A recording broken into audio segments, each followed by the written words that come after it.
Okay, so I don't know about you guys, but that might have been one of the greatest games that I have ever seen. I mean, the NFL has been all around for a long time, but has there ever been a game that has been that exciting? I mean, the ups and the downs for that game, that was something unbelievable. One-handed catches by Stephon Diggs, one-handed catches by Justin Jefferson.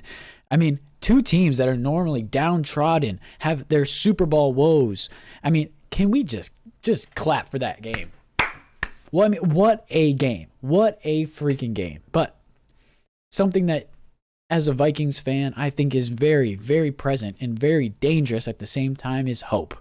When you have an 8-1 team, you have a lot there for you. You have all of this excitement. Everything's going well. You face some adversity. I mean, you're not undefeated.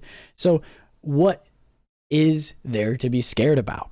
Well, I have a letter for you. I wrote this letter a couple days ago.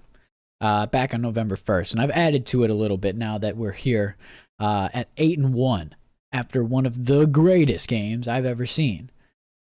So I just have something to say, something I wrote to the Vikings, something that I think is very prevalent, and I hope that the Vikings and Kevin O'Connell see this, because I am what they call a die-hard, bleed purple people eater Vikings fan. I've been loving the Vikings since I've been able to walk, since I've been able to breathe. I have a picture of me when I was barely able to fucking stand wearing full Vikings gear. So there's something to be said about how purple I bleed. So, dear Vikings, I think now, after the greatest regular season game that has ever happened, this season or maybe ever, I have to wonder. In the past years, the most dangerous thing that the Vikings fans and the team have experienced is hope. Like the time we played our way to the NFC Championship with a backup quarterback. We hoped that our miracle would boost us through. No dice. We guaranteed money to the new face of the franchise. We got back to the NFC Championship, and we hoped our talent would carry us through.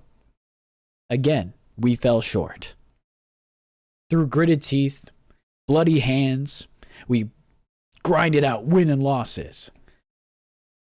And we missed the playoff twice.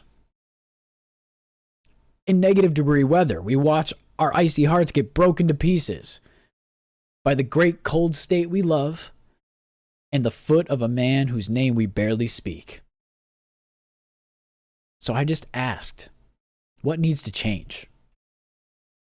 Do we need a new coach? A new regime? Do we need to tank now?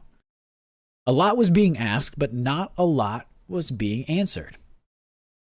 I mean, we collectively held our breath when Wolverine Jim came parading through US Bank Stadium. We hoped that we wouldn't take the bait. But this time, we didn't. After watching another team win a Super Bowl, we eyed their coordinator. And like a bushy-eyed young teen, we asked that young coordinator to prom. And he said, "Skull!" Skull Vikings indeed, Kevin O'Connell. But I have a question for you and the purple and gold. With this changing of the guard, with the ghosts of Gary, Blair, and Carlson looming, after failing to get AP a ring, is it time to hope again? Sincerely, one die-hard fan.